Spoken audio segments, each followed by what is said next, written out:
Балалар, бүгін сіздермен қазақтың ұлттық ойындарының бірі асық ату ойынын ойнайтын боламыз. Асық қазақ халқының ертеден келе жатқан ұлттық ойыны. Оны көбінесе сиырдың, қойдың, ешкінің терсегінің сүйегіне жасайды екен.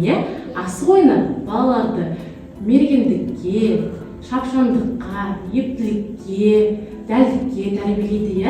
Асық ойын тек ойын ғана емес, балалар қазақтың ұлттық дәстүрінің бір бөлігі болып саналады. Балалар, асықтың 4 қыры болады екен. Қандай қырлары бар екенін білесіңдер ме? Айтайықшы. Бүрші, тәйке, алшы. Жарайсыңдар. Ал бүгінгі ойымызда балалар бізге керек болатын асық ол сақа деп аталады. Қанекей орнымыздан тұрып, асық ату ережесімен танысып алайық. Келіңдер ортаға тұрайық. Балалар, ортада үлкен шеңбер сызылып тұр. Шеңбердің ішінде бірнеше асық тігіліп тұр. Осы асықты біз қолымыздағы сақа асықтың ататын боламыз. Қай ойыншы көп тегізсе, ойын соңында сол бала жеңімпаз болады екен.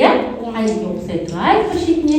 Мен сіздерге қазір көрсетейін. Еңкейіп, балалар, қолымызды шиырып, сақа асығымызбен асықтарды ататын боламыз. Қараңыздар. Осылай, ұтқан бала өз асығын жинап, орнына келіп тұра берсін жинап. Қанекей бастайық. Еңкейіп, шиырып ал, жарай.